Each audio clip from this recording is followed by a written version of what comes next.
Hello and welcome into the NJCAA Network and NJCAA All-Access. I'm Zach McKinstry. Our men's lacrosse selection show came out earlier this week and more are coming out throughout May. Regular season is coming to a close, which means plenty of down-to-the-wire action on our junior college scoreboard. Let's start with one of the biggest late-season matchups in Division I baseball. Number 1 Johnson County took 3 of 4 last week against number 16 Cowley, with the outlier being the 10-5 Tigers win in Game 2. Look at some of the numbers that these Cavs put up across the series.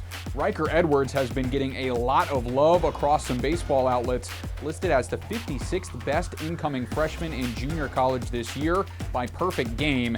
And he showed why against Cowley. 8 hits, 6 of them for extra bases, and 8 RBIs in the 4-game stretch. Another freshman that balled out in this series was teammate Mike Miller, who had 8 hits of his own, accounting for 6 RBIs. More D1 action saw Panola pick up another ranked upset. After surprising Division II number 4 LSU Eunice last week, the Ponies won all 3 against number 19 Tyler last week, starting with this exciting midweek win 10-9. 2 more freshmen had impressive games, with the Apaches' Grayson Lincecum hitting a pair of homers to keep his team in it, but Panola's Gage Driscoll had some timely hitting, going 2 for 4 at the plate in the winning effort. Camden Chalfant was tasked with closing the door, and with the would-be tying run 90 feet from the plate, the righty earned the save. You have another one in him. Font the set. The next 0-2 pitch. Swing and a miss. Got him. Boy, good job by Camden Chalfant.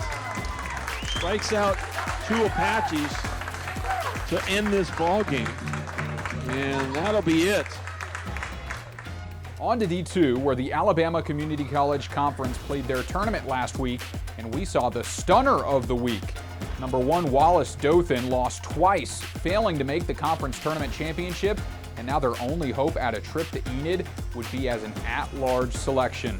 They dropped a tight contest in the opening round to Coastal Alabama North, with a late comeback falling just short, and then won their way back to the semifinal, where Central Alabama knocked them out on this walk-off. 2 strikes, 2 outs, 2 on, 2 threes, 1 each for the Trojans and the Gums. That is a base hit and the ball game's over. Burgos, game-winning walk-off single.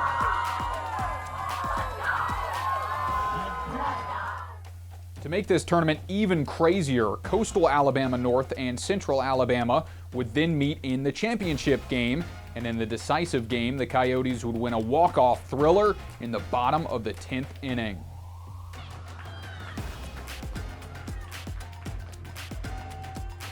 One offering.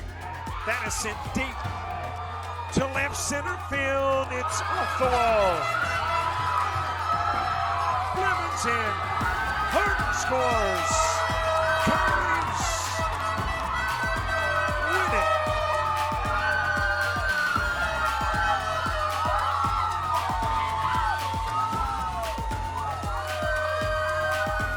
An amazing tournament, and now the Coyotes will play the winner of the Florida champion in the district championship to punch their ticket to the NJCAA Division II Baseball World Series.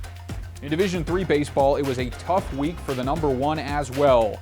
Northampton lost a pair of games to Division II opponents and also fell in a series finale against Ocean County. Despite Spartans' third baseman Robert Farino blasting 2 homers, the Vikings prevailed, led by freshman catcher A.J. Pearson, who picked up his 6th 3+ hit game this season. Ocean County put up 6 runs, including a go-ahead RBI single from Ryan Ushak to put it away. More action in softball as the Division I number 1 McLennan split a doubleheader against Blinn to drop only their 2nd game of the year. Neither team had an extra base hit in this game, as sophomore righty Peyton Welker twirled her 23rd complete game of her career, allowing only 1 run through 7 innings in the impressive victory.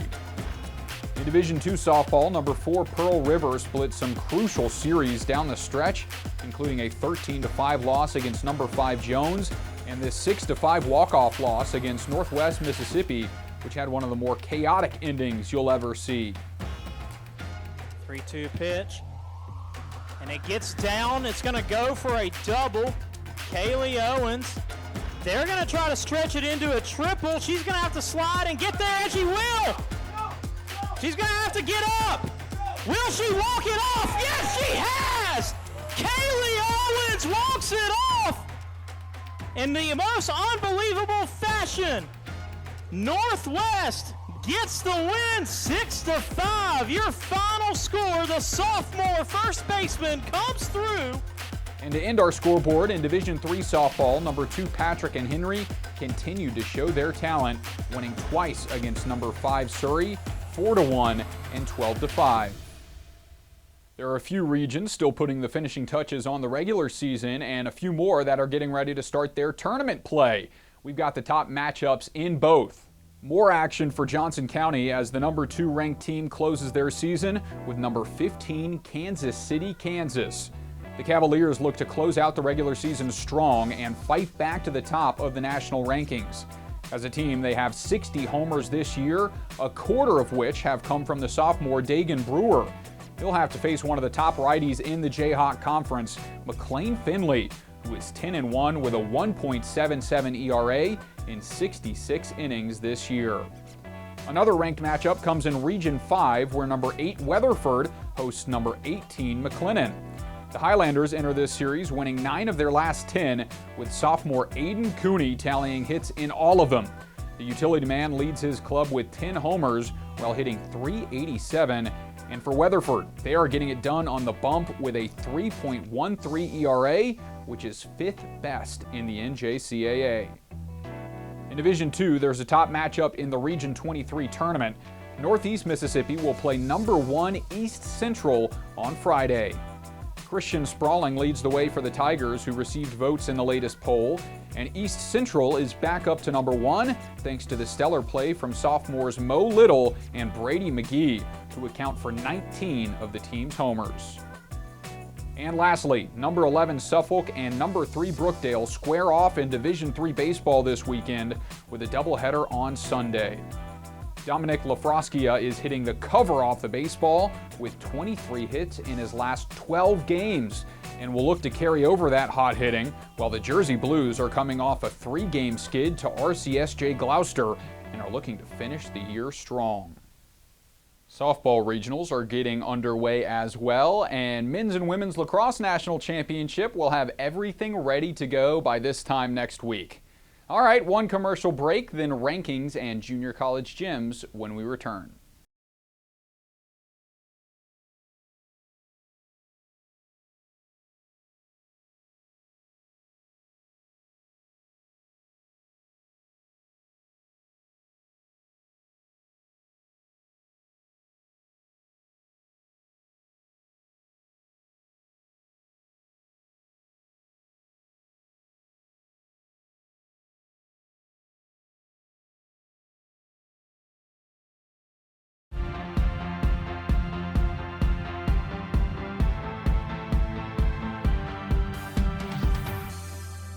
I have a little birthday message for you from someone too. I heard you really love basketball. You're a good shooter and a good dribbler. Happy birthday, MJ, and I hope you enjoy your day. Thank you. You're welcome.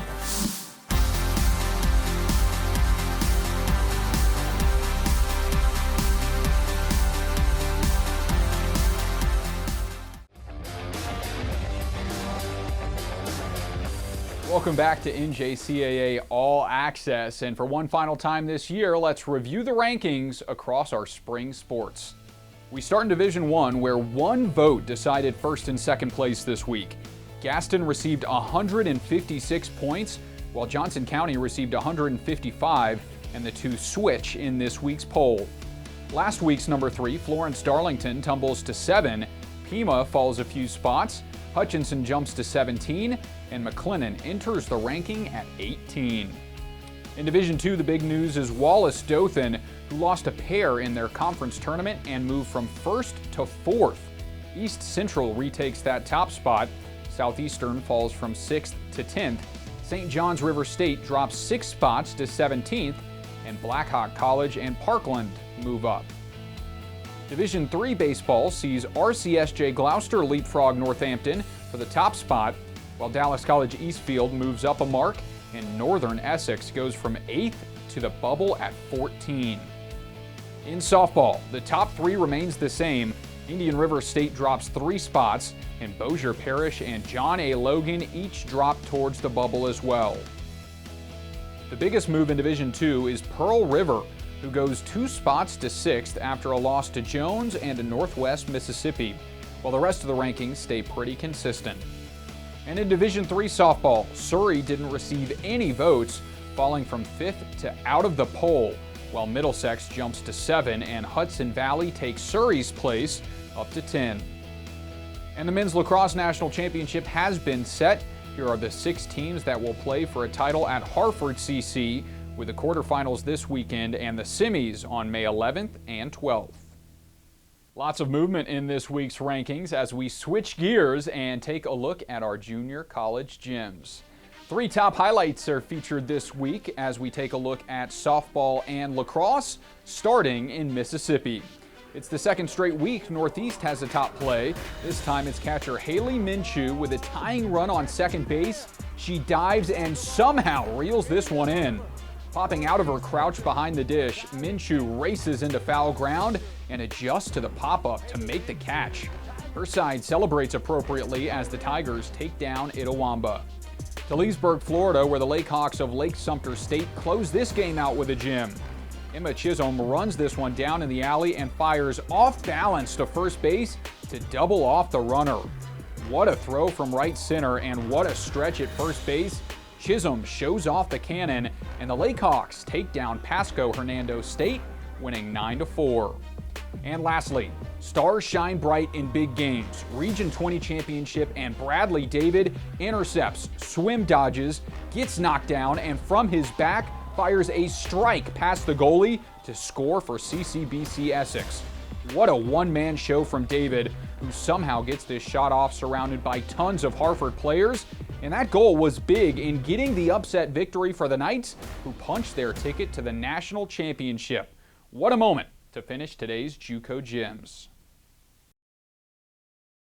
Thanks again for sending in all of your highlights. Reminder to keep sending those in at NJCAA Network on our social media, and we will continue to post them. Plenty more highlights to come as we enter into postseason play and a lot of fun NJCAA action around the corner. Thanks everybody for tuning in on today's NJCAA All Access. I'm Zach McKinstry, and we will see you next time.